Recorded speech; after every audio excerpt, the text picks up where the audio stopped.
Belle. Il y a bien longtemps, il existait un royaume appelé Dunbroch, situé en un pays plein de magie et de danger. Le roi Fergus et la reine Elinor avaient une petite fille nommée Mérida. Elle possédait une magnifique chevelure rousse et bouclée, et elle adorait tirer à l'arc et chevaucher dans les bois. Sa mère pourtant était inquiète. « Une princesse ne devrait pas manier les armes !» la sermonnait-elle. Mais Mérida était plus indomptable que ses cheveux. Un soir, la famille est réunie à table avec Mérida et ses frères détriplés. Fergus raconte pour la énième fois l'histoire où il a perdu sa jambe dans un combat contre Mordu, un démon qui ressemble à un ours. C'est alors qu'un message très important arrive. « Ils ont tous accepté !» s'exclame la reine ravie. « Qui a accepté quoi, mère ?» demande Mérida, ignorant complètement ce qu'elle est sur le point d'entendre. Les fils aînés des 3 clans les plus importants du royaume, les Mackintosh, les MacGuffin et les Dingwall, sont en route pour le château afin de la demander en mariage. Quoi? Mérida ne veut plus rien entendre. Les prétendants de Mérida sont tous plus mauvais les uns que les autres, mais ils vont se disputer sa main. La tradition veut que la discipline soit choisie par la princesse elle-même, annonce la reine. Je choisis le tir à l'arc, s'exclame Mérida, un sourire rusé aux lèvres. Tout d'abord, c'est le tour du jeune MacGuffin et il manque presque la cible. Mackintosh fait un peu mieux, mais Dingwall atteint la cible et n'en croit pas ses yeux. Mérida se retourne à son tour. C'est pour obtenir ma propre main que j'entends participer à ce tournoi, annonce-t-elle. 3 flèches dans le mille, elle a gagné. La reine est furieuse. Tu les as mis dans l'embarras, dit-elle à Mérida sur un ton sévère. Ce fameux mariage, c'est ce que vous souhaitez, répond la jeune fille en agitant son épée. Vous demandez-vous ce que moi je souhaite? Vous êtes un monstre, hurle Mérida qui déchire la tapisserie de la famille royale, séparant sa propre image de celle de sa mère. La reine est si fâchée qu'elle jette l'arc de sa fille au feu. En larmes, Mérida s'enfuit sur son cheval, Angus, en direction de la forêt. Mérida arrive au cœur des bois, un endroit très sombre et mystérieux. Là, elle est attirée par d'étranges feux follets qui l'invitent à les suivre. Les lumières l'emmènent dans la hutte d'une très vieille dame. Mérida ne tarde pas à se rendre compte qu'il s'agit d'une sorcière. Elle a trouvé quelqu'un qui peut l'aider à faire changer sa mère. La sorcière prépare un gâteau magique. « Êtes-vous sûr qu'en faisant manger cette chose à ma mère, cela changera mon destin ?» demande Mérida.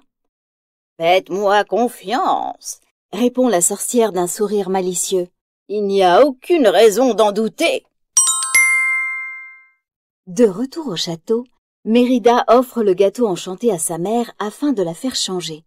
« C'est le gâteau de la paix, » ment-elle. La reine se réjouit, mais elle ne tarde pas à être prise de vertige. « Ma tête tourne comme une toupie, » dit-elle, s'accrochant à Mérida. « Emmène-moi dans ma chambre. » Pour changer, sa mère change. Mérida ignorait à quel point elle serait différente.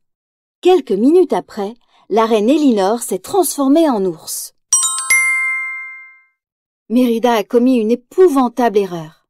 Elle est terrifiée. Et si la reine restait un ours à jamais? Elles doivent trouver la sorcière pour annuler le sort, mais la cabane dans les bois est vide et la sorcière a disparu. Elle ne trouve qu'un message. Destin, pour changer et renouer les liens, répare le mal causé par l'orgueil. Mais qu'est-ce que cela signifie? Hélas, pas le temps de réfléchir, car un énorme monstre apparaît dans les ruines d'un château. Mérida reconnaît Mordu, l'ours qui a arraché la jambe de son père. « Nous devons vite rentrer au château !» crie-t-elle à sa mère. De retour au château, la reine et Mérida tentent de passer inaperçues, mais c'est pratiquement impossible. Un peu plus tard, le roi Fergus voit un ours errer dans les couloirs et, lorsqu'il dégaine son épée pour le tuer, Mérida tente de lui expliquer ce qu'il s'est passé. Son père ne la croit pas et la reine doit s'enfuir dans la forêt. Pendant ce temps, les triplés ont provoqué un sérieux désordre. Ils ont mangé les restes du gâteau et se sont transformés en 3 petits oursons. Le roi ne veut pas écouter les explications de Mérida et ordonne que l'on pourchasse la bête. Il est convaincu qu'elle a tué son épouse et veut se venger une bonne fois pour toutes. Pendant ce temps, Mérida a compris le message de la sorcière. Réparer le lien. Elle parlait de la tapisserie. Elle doit la recoudre pour que le sort s'annule. La jeune fille décroche la tapisserie, trouve une aiguille et du fil, et avec ses frères ours, se rue dans la forêt. Hélas, la reine a déjà été capturée. Le roi Fergus se prépare à frapper la reine, mais Mérida parvient à arriver à temps. Elle s'interpose entre son père et la bête. « Je ne vous laisserai pas faire du mal à ma mère !» défie-t-elle son père menaçante. C'est alors que Mordu apparaît. Le terrible ours bondit sur le groupe de chasseurs, les faisant voler comme des brindilles. Mordu fait des ravages et s'apprête à bondir sur Mérida. Mais la reine se libère des cordes qui la retenaient et l'en empêche. Elinor pousse ensuite l'ours démon contre Aménir qui lui tombe dessus. C'est la fin. Mérida est saine et sauve. Elle dépose la tapisserie réparée sur le dos de sa mère. Mais contre toute attente, le sort ne se rompt pas. « J'ai agi contre vous !» pleure Mérida en l'enlaçant. « Je veux que vous reveniez. Je vous aime, maman !» Soudain, Mérida sent une main toucher ses cheveux. C'est sa mère. Grâce aux mots de sa fille, Elinor est redevenue humaine. Le lien à réparer n'était pas la tapisserie, mais la relation entre Mérida et sa mère. Les trois ours sont, eux aussi, redevenus des chenapans aux boucles rousses. Mérida est folle de joie et Fergus également. « Comme vous avez changé, » dit Mérida à sa mère. « Je ne suis pas la seule à avoir changé, » répond Elinor. Elle sait à présent que l'esprit libre de Mérida fera d'elle une grande reine.